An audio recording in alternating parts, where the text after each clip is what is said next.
You ask Tiger to solve. This deals with linear equations with one unknown. The final result is x equals 11 over 4. Let's solve it step by step. Simplify the expression. Group like terms. Multiply the coefficients.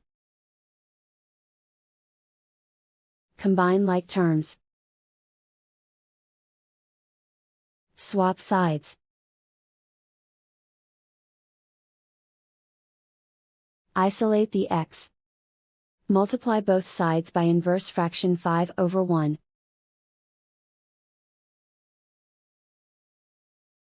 Group like terms.